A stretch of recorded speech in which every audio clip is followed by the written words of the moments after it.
Alcohol is a solution, yes. And we'll come back to that because that can be an interesting thing to address. So if we look to the reaction here, as was noted, I believe on Monday and earlier this morning, if you heard people reading the slides and shouting it out, we are looking at a double replacement reaction. Okay, so one of the processes that we've gone through would be to identify the type of reaction. If we go through and look, we're exchanging the red things with the blue partners. Okay. We have to predict our product right and all that fun stuff. So notice the 3 for the bromide does not come over here. Why not? Why was there a 3 to begin with? To balance the aluminum. But there's still 3 because it's 3 HBr. So does that 3 show up as a subscript in the product? But it means No. the same. No, but it means Okay. the same. It doesn't show up there because it has a different meaning. The reason the 3 is there in our reactant is to balance the aluminum. There is no 3 as a subscript in our product because bromide balances silver. Okay. The next part that Paul is now trying to get at is that we still need 3 bromines. Yes. To balance out conservation of matter, we still have to have 3 bromines, and that's why the coefficient comes in. Okay, so that goes back to chapter 7. That's why when we balance the equation, we have to have the 3 in front to make sure the bromide is balanced on both sides of the equation. But when and where we place that 3 has different meanings and understandings behind it. Okay? So, we've got our double replacement. We could go through and balance it. Okay? We could even go through and do conversions. Okay?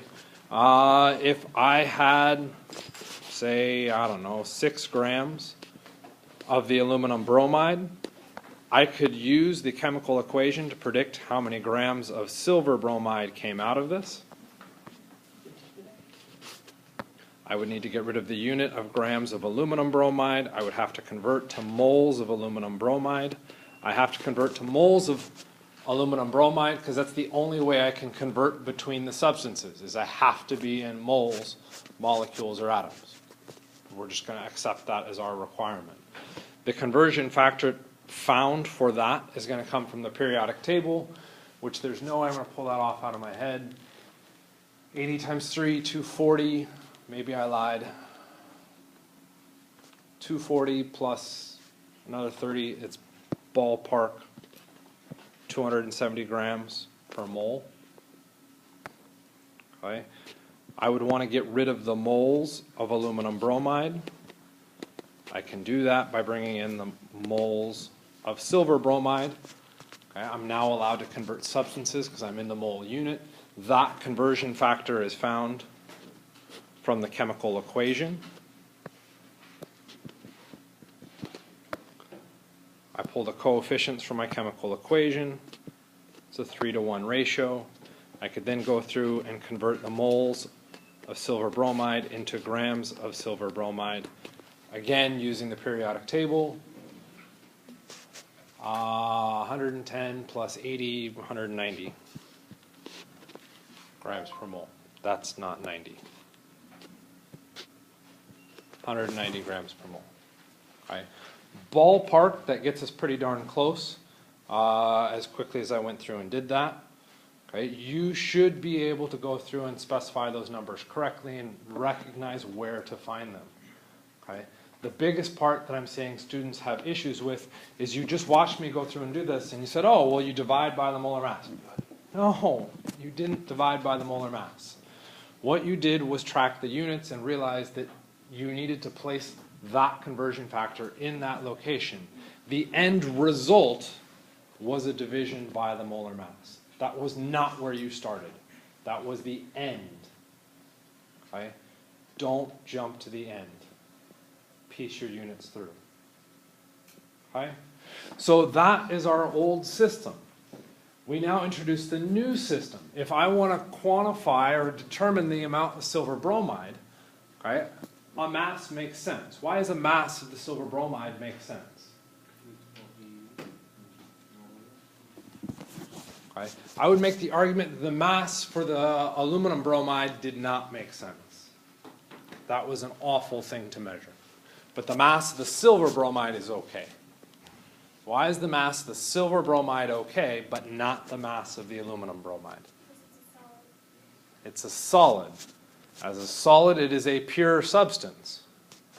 What's the issue with the aluminum bromide? It's aqueous. Is that pure? No, it is by definition in water. So if I take the mass of that solution, I'm not getting the mass of aluminum bromide. I'm getting the mass of aluminum bromide and water. Right? I can't use that in this conversion because water's not involved in the chemical equation. Right? It's a necessary piece. It's like the packaging, if you will, when trying to put together something. You go to IKEA and you buy the boxes of all those parts.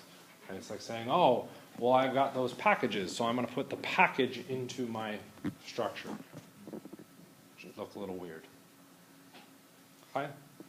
So, how can we change our calculation? Because if I go through and measure out the aluminum bromide, the mass doesn't make sense. Right? It's in a solution.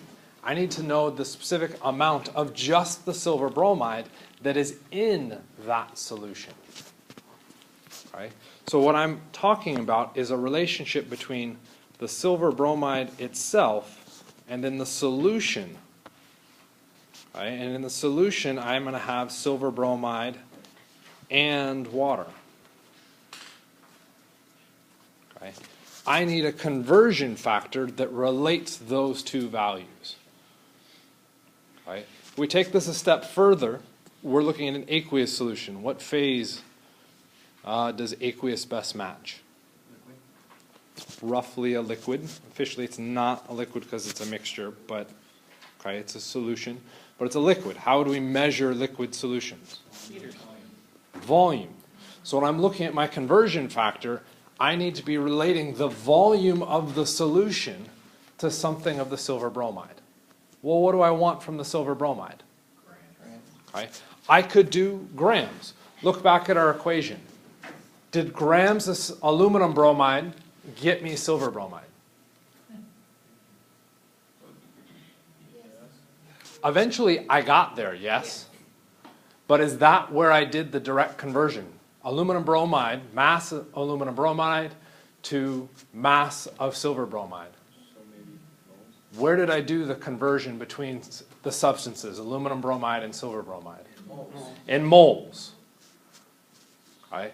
Remember, in all of your conversions, the first step you should be doing is going to moles, because moles allows you to convert to different substances. That's its core root. So if I'm going to look at relating two substances here, or relating these, volume makes the most sense for the solution.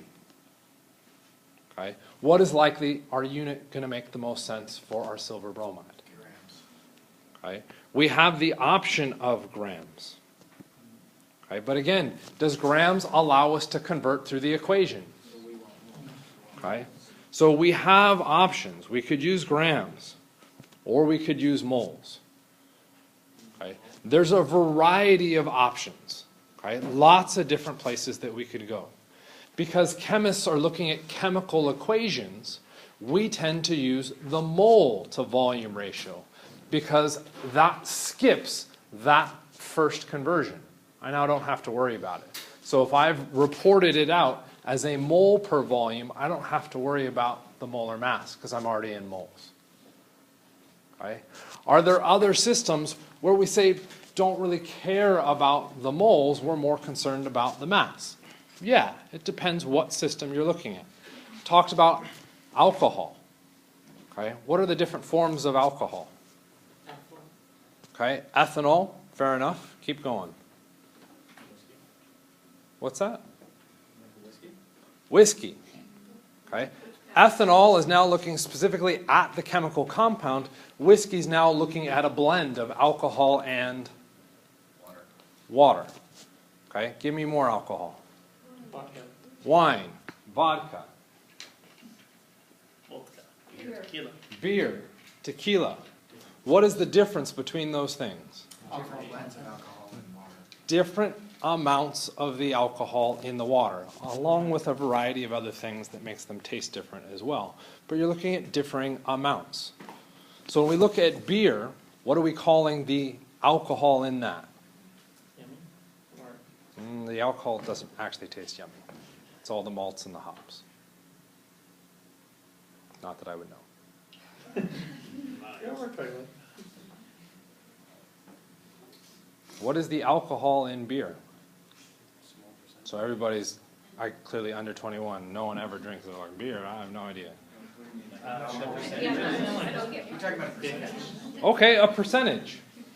There's a percentage of alcohol in beer. What is that? It's like somewhere It's like 6. 6 or 7. Not a lot. You are drinking some higher quality beers or some lower quality beers. Homebrew beer is roughly If, around if 5 to 6. you're going at the 5 to 6, right? You look at our standard American drafts, we're looking probably in the 3 to 4.5 range. Okay, 3 to 4.5. What? Percent what? of water to alcohol. The ratio of alcohol, ethanol, to water. Okay? What units? I didn't know that actually. Ounces? Okay? Ounces, yeah. Alcohol is what phase? Uh, Or ethanol, I should say specifically. liquid. It's a liquid. What is water? Liquid. A liquid. How are we going to measure liquids? By volume, typically, because they're liquids. So when you look at your labels and it says 4.5%, they usually add 3 letters afterwards. VOL. Okay? Or ABV, alcohol by volume. That's how they're measuring. They're comparing the volume of ethanol per the volume of the total solution. Okay? If you jump from beer up to wine, what happens?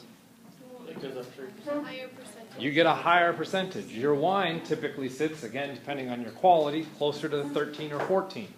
And then Right? You move up to higher or different spirits, and you go up higher and higher in alcohol. Right? That's all a way to relate the amount of the alcohol per the total solution.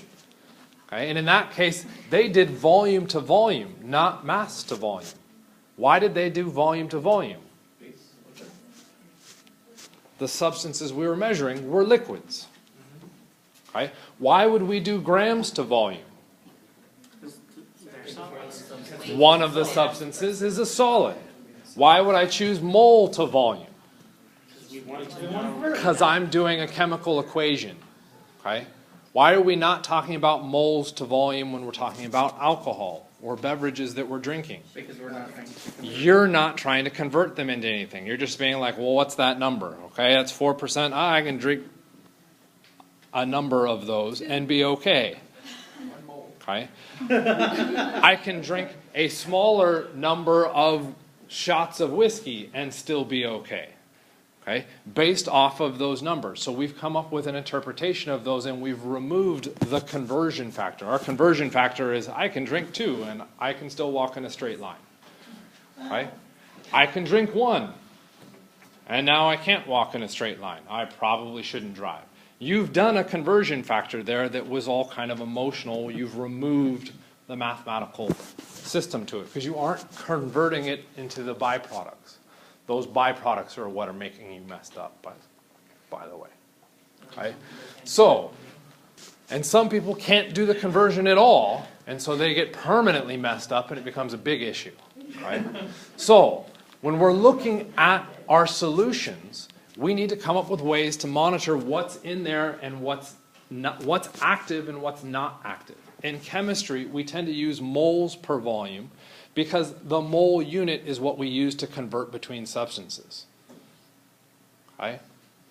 So we could go through and label it as we did with our alcohol, our ABV. Right? That's 3 letters, that's a lot of work. Right? We can't count that high. I know we have enough fingers to do that, but some chemists have had accidents. Okay? So instead of doing ABV, we go through and we call it molarity. And we use the simplified symbol of capital M. Okay? 1 letter. That system is just, again, another way to relate the active ingredient to everything else. That is now the moles per liter. It's just a conversion factor, a relation between those. Okay?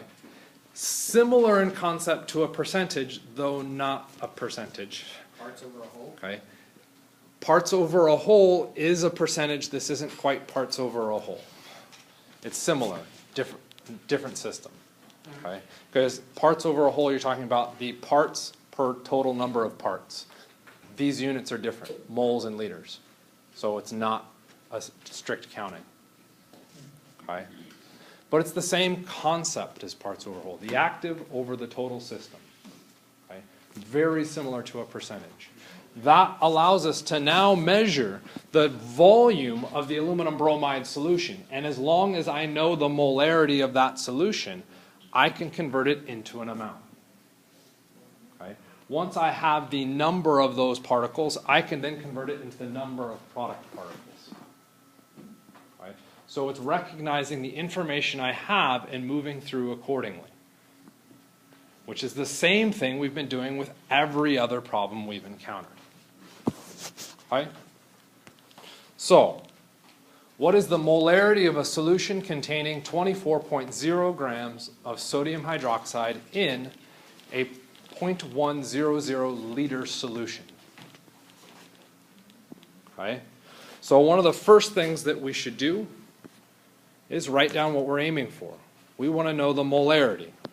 Molarity, again, is this big long word. I don't want to write it all out. So I could write it as capital M. Okay? And most chemists will write it as capital M. Before you start writing that, the issue with capital M, what unit is that? Meters.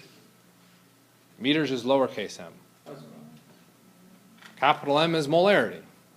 When have you seen molarity show up as a unit before? It's not a unit. Not a unit. Well, crap.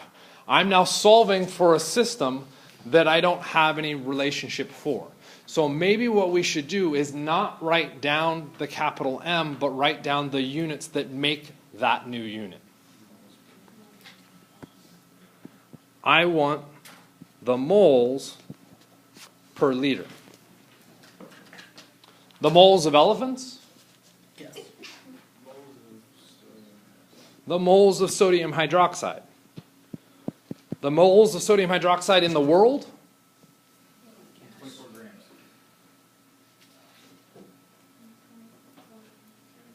In 0.100 liters. I want to know the moles of sodium hydroxide that have made it into this little container that I have water added to. Okay? So I want to know the moles of sodium hydroxide per liters of that solution. SOLN for solution, because I'm too lazy to write out the full word. Okay? So now it's a question of, do I have the information with me available to solve? So I can go back to the original question and say, what do I have? 24 grams of Okay. weight. I have 24.0 grams of sodium hydroxide. What else do I have? 0.100 of solution.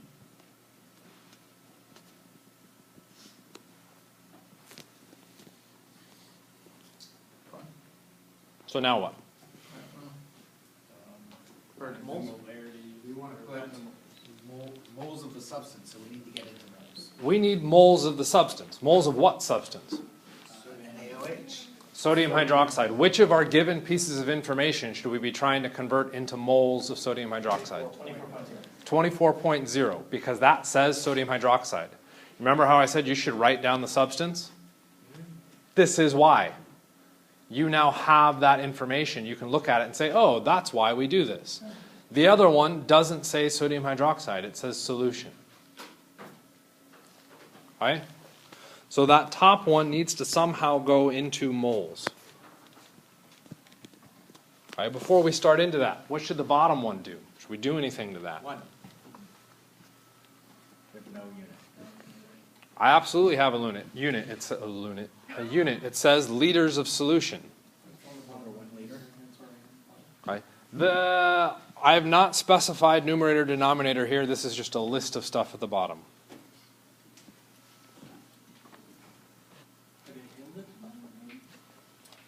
Okay, you're suggesting that I should put 0.100 liters of solution in the denominator. Why? Why do you know it needs to go in the denominator? Yes. Look at what you're trying to solve for. You're trying to solve for something where you have moles of sodium hydroxide in the numerator and liters of solution in the denominator. Where should the liters of solution show up? In the denominator. So you can put it there. Do we have to do any conversions to it? No. Why not? Because it's what we're going to end with. Because that's what it says in the question. That's what we have. It's because the units are the same. Liters of solution is what I want. Liters of solution. It's there. I don't have to do anything special to that number. It's already in the units base that I want. I just have to make sure I place it into the correct location in my calculation. I need liters of solution in the denominator, 0.100. What would I place in the numerator? 1. Okay. That 1 is a placeholder just telling me that the 0.1 has to go into the denominator. That's the only reason we're putting a 1 there. Okay. Can I convert grams of sodium hydroxide into moles? Okay. So we've got a question within a question here. This is grams of sodium hydroxide, and I screwed this up. How did I screw this up? In the black box, what did I screw up?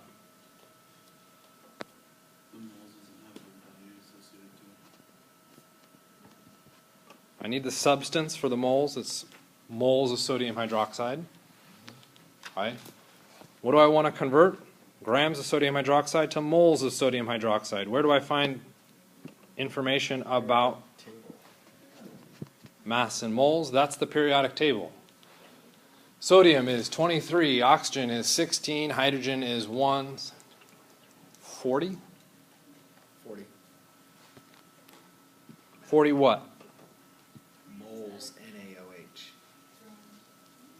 Or 40 grams NaOH. 40 grams of NaOH is 1 mole of NaOH.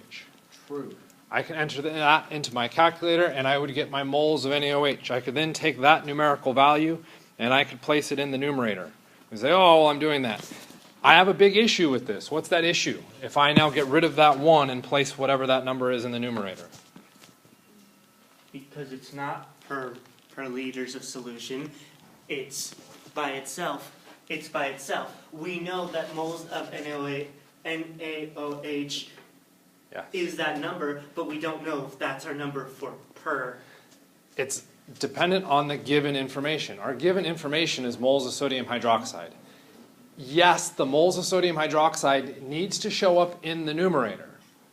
I do not want to combine it with the previous calculation because now I'm saying that those two pieces were given information or a given relationship. That's not what was given. What was given is the volume. I've decided the volume needs to show up in the denominator, and my mole value needs to show up where? In the numerator.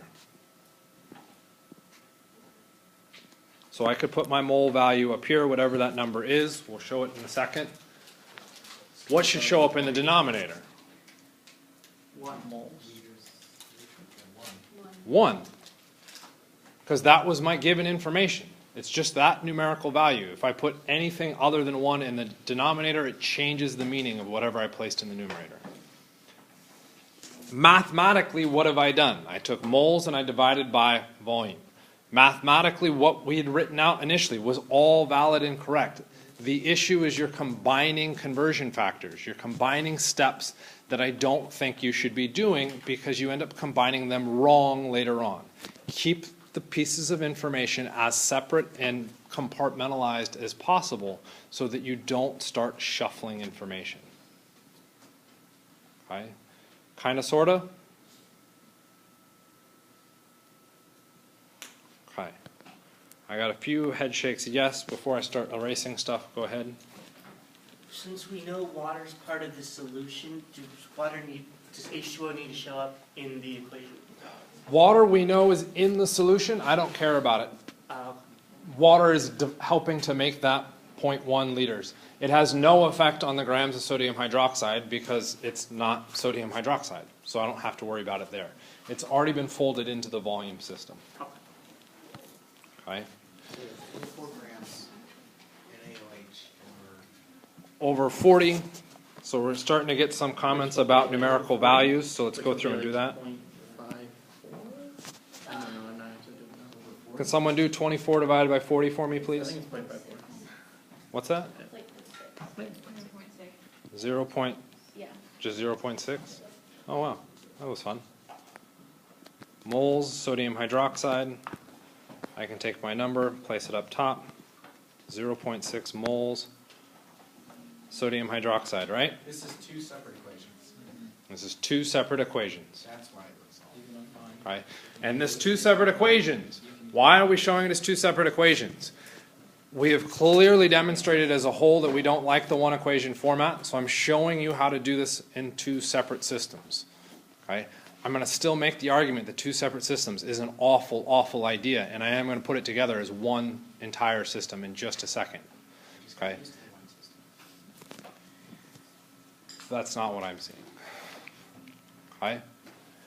So we could then take our 0.6 divided by 0.1, and we should end up with 6 molar.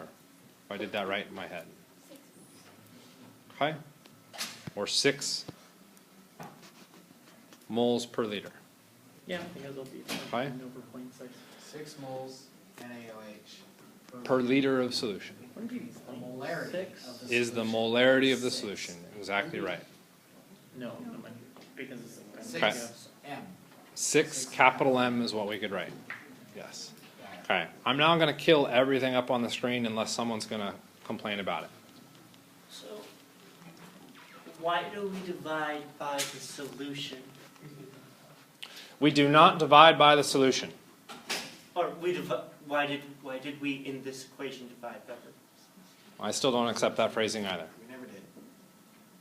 We brought this solution over so we could find how much sodium was in it. We place the units of our solution and the numerical value in the denominator because in our answer, where does that unit show up? In the denominator. Mathematically, that means we have to divide. So you're saying the mathematical step, but don't have the understanding on why you did it. We need the understanding, not the mathematical step. Wouldn't it be 6 over 0.100 since we need? 0.6 divided by 0.1. You have to run the mathematical calculation. Oh, okay. Okay. Once you have the understanding, then you can do the math. Okay. So, some people are like, but you've been doing it one step all the way through, so let's run it in one step. What do I want for an answer? moles over liter? Don't accept Or that. moles over L Moles of sodium hydroxide over solution. liters of solution. Based on the given information, what information do I have? 24 grams. 24.0 grams. Again, I don't accept that. Of sodium hydroxide and 0.10. 0.100 liters. So there's my given information. Here's my work above that. Of solution. So we need to start all the way at the left. Which of those two systems do I want to use first? Right. And this is, again, entirely up to you. It does not matter. Right? I'm hearing grams of sodium hydroxide. Where do I want grams of sodium hydroxide to show up? And the numerator at the far left. You don't want grams of sodium hydroxide. Why is that? Because we want moles. We want moles of sodium hydroxide. So that's already going to be a questionable system to start with. Again, it's not wrong, okay? Just whatever. But use the information given. The information given says moles of sodium hydroxide and it says liters of solution. You immediately jump to a number with a unit that has nothing to do with your final answer. So I want to convert it to that. I want to convert it. We may want to convert it, but again, why are you using or starting with a system that you don't have information about directly? So we should start with the liters of solution. Why aren't you using the liters of solution? Oh, because when you started showing me this, you said, put the answer and then start on the left. Okay, yeah, start on the left. But what do we start with? We had two pieces of given information. What should we start with? The liters? We need to put them together. Let's start with the one that we already know needs to show up directly in our answer. Okay, so liters of solution. Okay? Where does the liters of solution need to show up in our answer? In the denominator. So what we can start with is 0.100 liters of solution in the denominator. We've now matched where we're going. That information is there. Yeah. Okay, we know we've placed it in the right spot. What you don't like is that you're used to seeing a system where we have something, where we have a number times a number over a number times a number over a number times a number over a number, whatever. Right. That's a safety blanket at best. Okay. The order of that multiplication is completely irrelevant because it's multiplication. Right? A lot of you are still going through, well, I have to fit this pattern. If you force that pattern and I give you another piece of information, the tendency is to just pick some random value and place it in the numerator. If you picked the wrong one, you did it incorrectly. We need a reason behind why we're picking our units. Our reason here is that that unit is already perfectly aligned for our answer. Okay? Use the information you have, place it where you know it needs to be. Well, then, shouldn't that be on the far right next to the equal sign? Does it matter the location in which we place our multiplication? No. Okay? As long as I have it in the denominator, it's irrelevant where I place it. It can be at the beginning, it can be at the end of the calculation. Okay? If we try to now compare what we've got written on the left-hand side of that equals and the right-hand side of the equals, are they equivalent? No. Okay? This means that I have to bring in more information. The liters of solution is now used. I don't want to convert that. Why do I not want to convert that? Because that's what you're anyway. It's already correct. So I have to now bring in more information. Okay? I only have one more bit of direct information here, the grams of sodium hydroxide. Okay? I'm still at an issue here. I don't know that I should necessarily place that in the numerator or the denominator. Okay? But we have a subtle hint with this. Grams of sodium hydroxide. Does the substance sodium hydroxide in our answer show up in the numerator or the denominator? The numerator. What does that suggest the grams of sodium hydroxide should be placed? In the numerator.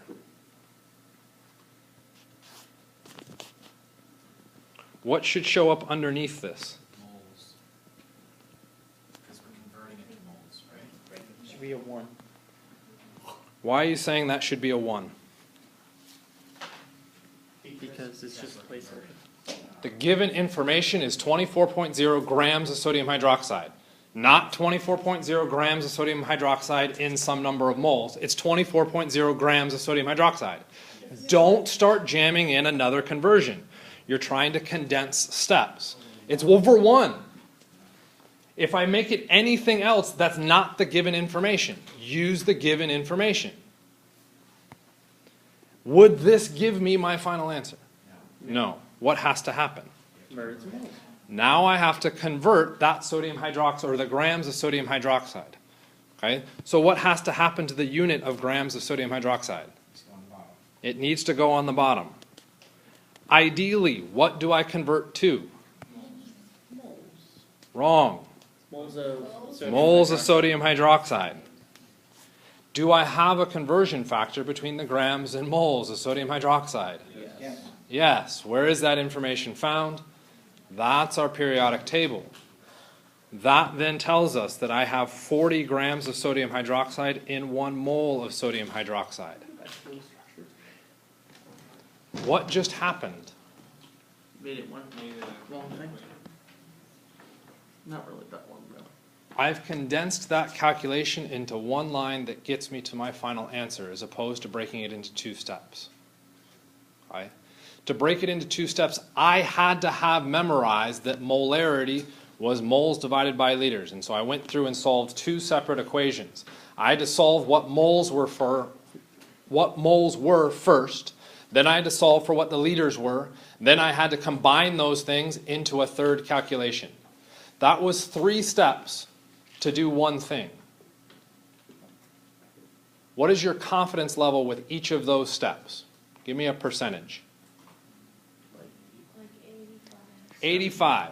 3 steps, 0.85 times 0.85 times 0.85. What do you get for an answer? I know we did it before. Like 50? Okay. 0.85. How many of you would be happy with a 0.85 on the test? Percent. Not percent. 85%. Yeah, 85% would be awesome. Okay. Each of those individual steps was an 85% success rate. The instant we string those 3 together, what does your success rate now become? 0.61. 0.61. Are you going to be just as happy with a 0.61? No. You went from getting a solid B in the class, potentially even arguably an A, right, to now not passing. That's a big difference. That's what I'm trying to mitigate. By writing it out and doing each of those conversions, you can see each of those steps and hopefully improve your yield. Do not combine conversion factors. Okay? How many grams of potassium dichromate are in 125 milliliters of a 0.15 molar potassium dichromate solution? Yep, this is your turn. Go ahead and work through this one. Kind of wish actually, let's do that. So there was a suggestion, starting in blue, 0.150 molar, and we said capital M was moles per liter because I gave you an equation. So he said, whoops, where'd it go? Oh no, that was in purple. Start in purple. Damn. Monkeys. Okay. Was moles per liter. So 0.150 capital M equals X over milliliters. Big problem with that. What unit would you end with? Milliliters. You end up with all of them. Because capital M was moles over liters, not moles over milliliters. Okay? So if we use that information, as I said, we shift to in blue, 0.150 capital M is 0.150 moles over liters. Yes, that is good. Do that. Okay? If we then try and use that back up in the purple system, and we now write moles per liter, we're still going to run into an issue here. Okay? I've talked to multiple people that encounter the same thing and say, well, now all I have to do is multiply both sides by 125 and I'd have my answer. Okay? There's 2 massive issues with that. Number 1, did your units cancel? No, milliliters does not cancel liters. You've lost that conversion. You've made a simple mathematical error because you didn't track the units to see how they cancel out. You looked at it and said, oh, that's similar. It's close enough to what I want. I can punch it in and just do it. That's why you don't do this method.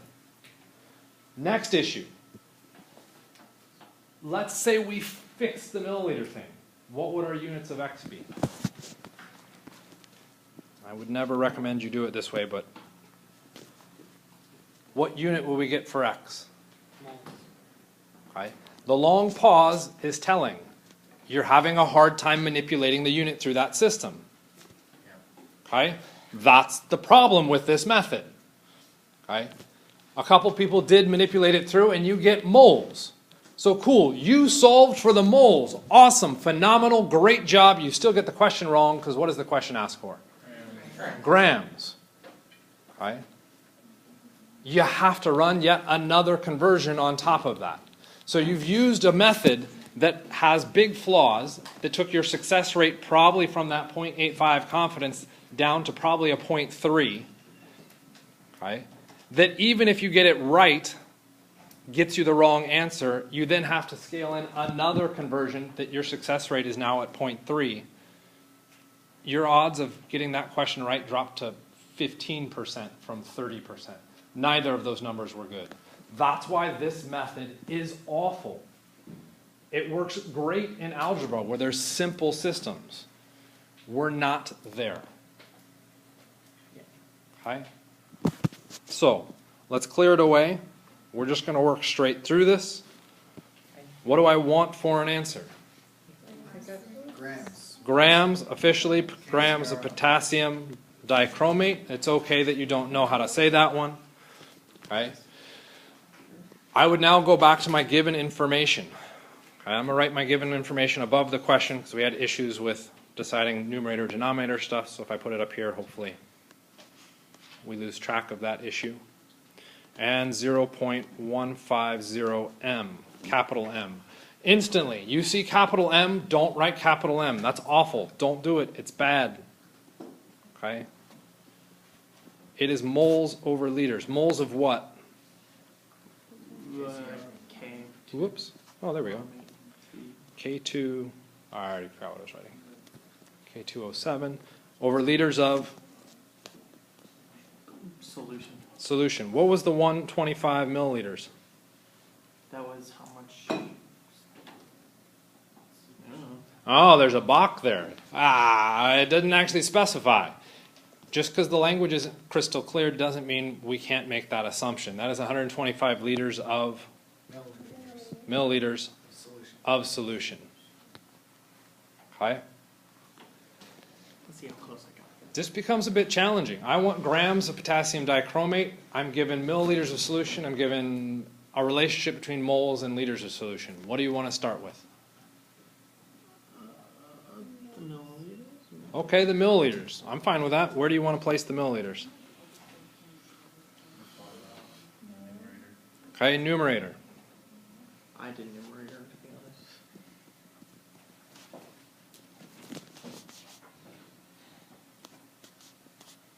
I might actually be close to that. Okay. Is milliliters of solution what we want in our answer? No, we want liters. No, I don't want liters. I want no units of it. So I want milliliters of solution to cancel out. I don't have something that has milliliters of solution in it, right? However, we do have the molarity with liters of solution. I have liters of solution, so maybe I shouldn't be in milliliters of solution, I should be in Liters of solution. liters of solution. How do we convert milliliters and liters? Memorization. Our metric system, we had to memorize that milli meant 10 to the negative 3. That always goes with the core unit being liters. 10 to the minus 3 goes on top. We're not going there. Okay? So, milliliters of solutions cancel. Whoops, I wanted a different color. And we'd have liters of solution. Okay? Is liters of solution what I want for an answer? No. I want grams of my K2CR207, right? Do I have that conversion? No. What conversion factor, or do I have any information about the liters of solution that I can relate to anything else? I have the molarity. I know that I have 0.150 moles of K2CR207 and the liters of that solution. What happens to the units? The liters of solution cancel. Damn it, I thought I could squeeze it in there. I have moles of potassium dichromate. What did I want? Grams, so I'm still not there. Moles has to cancel. And I need grams. Where do I find the relationship between grams and moles? Yes, periodic table. God, I'm definitely not going to be able to add that one up. Cool. 294 grams, 1 mole. I can now punch it into the calculator. Down in the front, what did I get? What did you get? 5.5? 5.1 grams of potassium dichromate. Okay. How many sig figs should we be including? 3 because our molarity.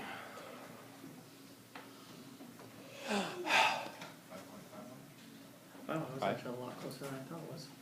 You might be off by a few digits depending on how you added up to get that 294, depending on how accurate you were. Okay? I was probably going to be significantly further off than that, but okay? So, we string the conversions together. Remember those metric conversions that I said you needed to know? They needed to show up. Okay? If you decided to not learn that method that I talked about and you said, oh, I'm just going to shift the decimal, you better make sure you get that correct. Okay? I still will see students shift the decimal the wrong direction. That's going to make your answer slightly different. By a factor of. 10 to the 3. Yeah. Actually, yeah, just 10 Well, to if it's the a 3. multiple choice question. I will probably put it there. Because Mr. Mike is smart. Right? I wouldn't go with smart. I'm just a jerk. I Okay? would say it's. So, go ahead and read this question. If you want, please take a picture of it.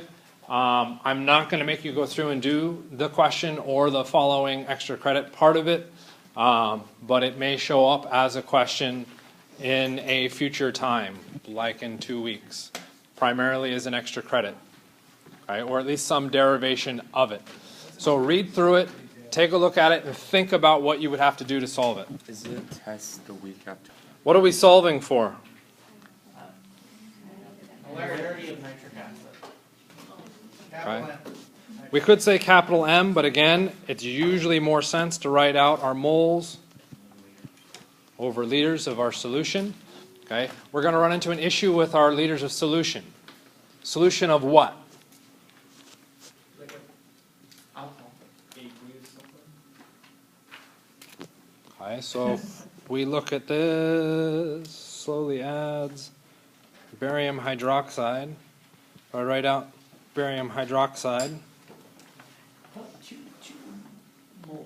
what is the issue with barium hydroxide? It's liquid. So you need to have, so solution. It's a liquid, so it has water. Yes. It is aqueous, meaning It's not completely. it's with water, meaning that is best defined as a solution. Am I looking for the moles of nitric acid in liters of solution of the barium hydroxide? No. The solution of barium hydroxide has what in it?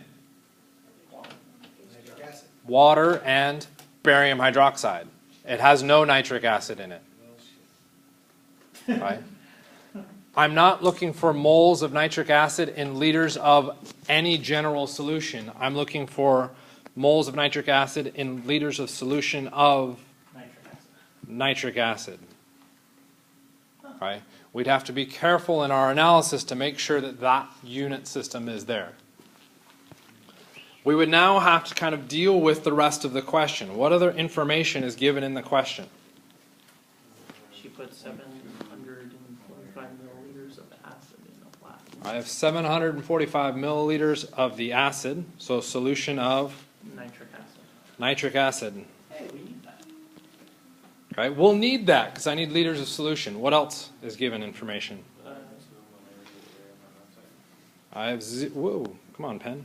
0.200 molarity, which we should immediately write. Moles of barium hydroxide Liters. Solution. over liters of solution I always put smart in this class. of barium hydroxide. Thank you. That makes me feel a little bit better. Liters of solution of barium hydroxide. What other given information is there? 165 milliliters of barium hydroxide. Okay. And I have 165 milliliters of barium hydroxide that were needed to get to where? Yeah. Okay, why would the solution change color?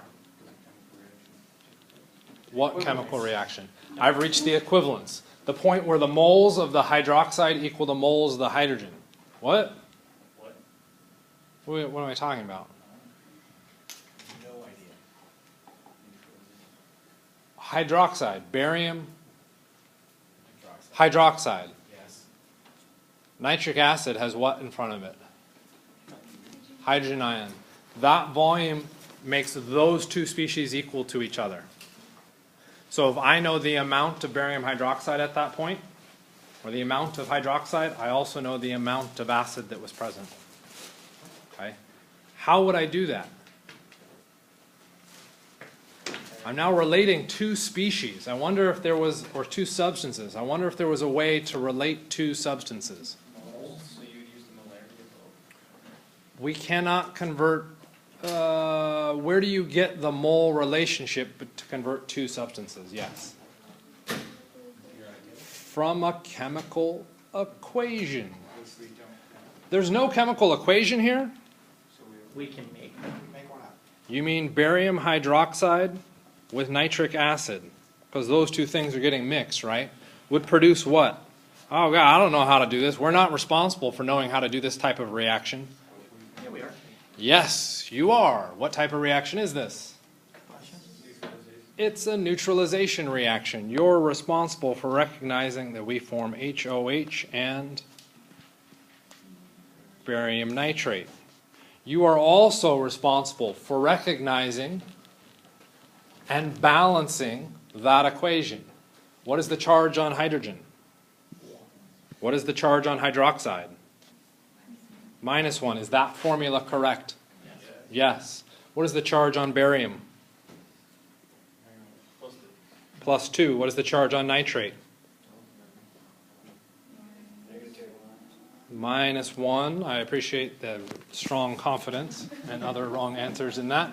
Yes, you need to know that. That's why we talked about it. And I said, you have to have these things memorized. There's why.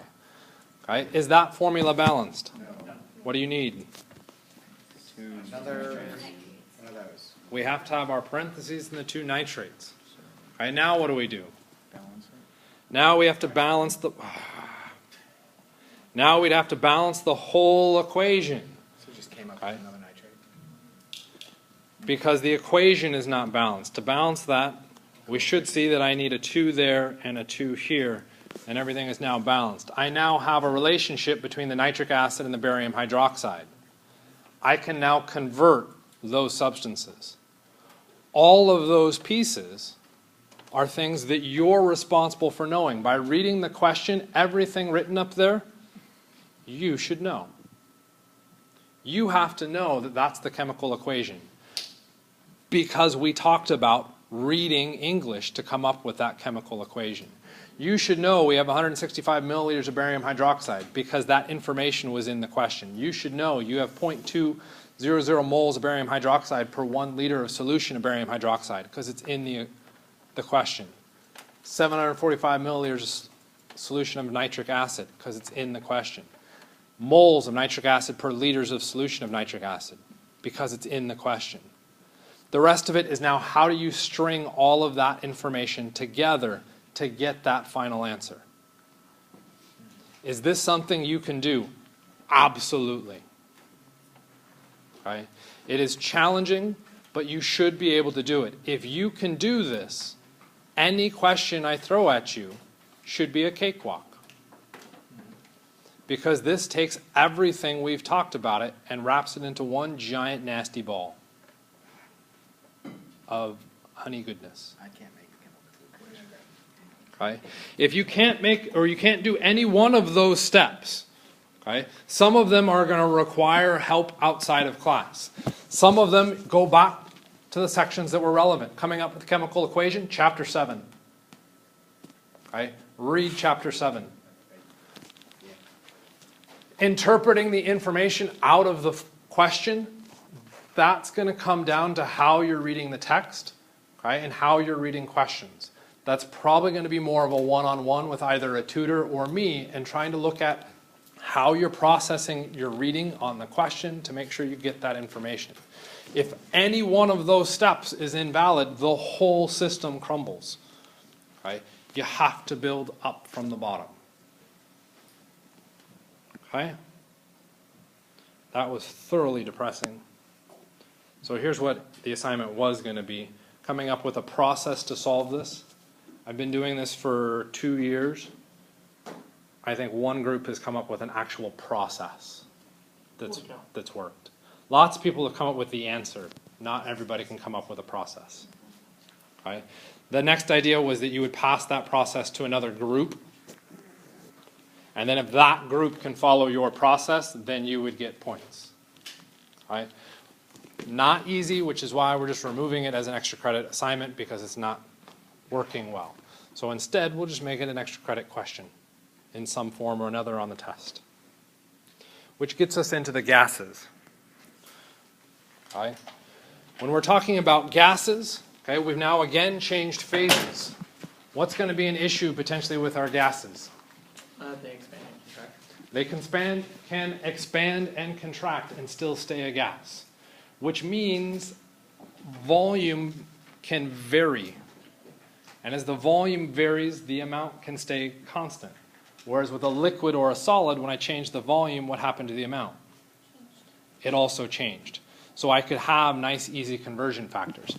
Gases have so many different things affecting them, okay, that our conversion factors aren't quite as nice. Okay? So variable shape and volume, they can expand and compress uniformly. Very low density, okay, that's the whole reason why we can expand and contract them. Okay? If there's low density, there's a lot of space between those particles, which means I can shrink the volume down. There's still a lot of space between those particles. Okay? Or I could expand them outwards. Okay? They mix uniformly, and this last part, they exert a force on the container that they're in. Okay? Ideal gas behavior. Okay? This is an important kind of step that comes along with this. Okay? When we're looking at our gases, we have to make some assumptions to simplify our calculations. Do you want more simple calculations or more difficult calculations? Simple. Simple. Then we have to make these assumptions. Okay? It turns out that these assumptions are relatively valid and make our work with gases not quite as horrible. Okay? Gases are made up of super tiny molecules or atoms. Okay? We make the assumption that they are so tiny they have no volume. Okay? If we consider that, we looked at us as a gas molecule in this room. Okay? The first person that walks in can exist where? Anywhere. Okay? The next person can exist where? Anywhere but where he is. Anywhere but where the previous person was, because that previous person has a volume. Right? So as we add more particles into this room, we end up reducing the accessible volume to the whole solution or to the whole system. Gases, we make the assumption that that's not true. Okay? Completely nonsensical if you think about it, right? We occupy a volume. But what we're saying is the volume is so large that it doesn't matter. Right? Is someone being born in Africa going to affect you? Why not? Because the space they take up is irrelevant. The space of that one person in comparison to where you can exist as your total volume is so irrelevant it doesn't matter. That's what we're saying is happening with gases. Okay, so they have no volume.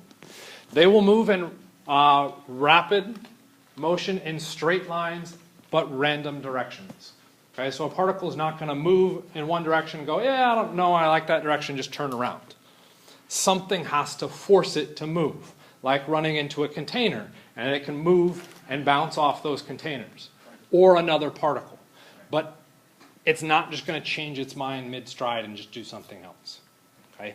Also not officially true. The big one out of that comes back to molecules have no attractive force between each other. Okay? So that would be like us. We move around through the world, but we never interact with anybody else. Okay? You walk up to somebody, you're like, yeah, I don't care. I just bounce into you. Oh, that would be great. Okay? That would make life very lonely.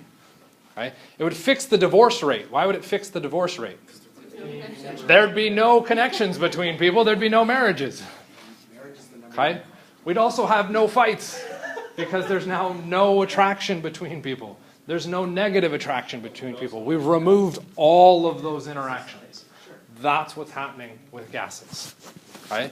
Next part is they will collide without losing energy. Okay? So they're getting completely, inelastic? They just collide without losing energy. Let's stick with that. Okay? This does sound like an H. The energy of our particles is proportional to temperature. So Ke is our kinetic energy. Okay? As we increase the temperature, the particles will move more because they have more energy accessible to them. Okay? As we decrease the temperature, they move less.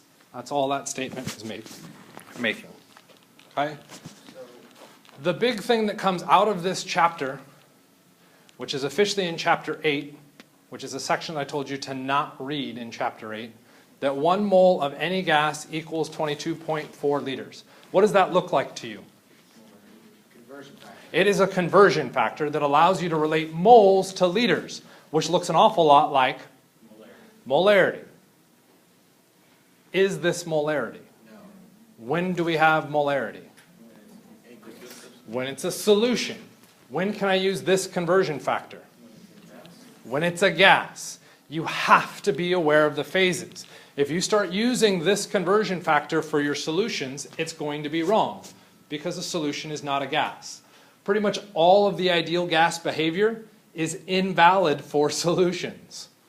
Okay? So everything falls apart. You can't use this system anymore. It has to apply for gases. Okay? I do see a question. Give me a sec. The next big part on this.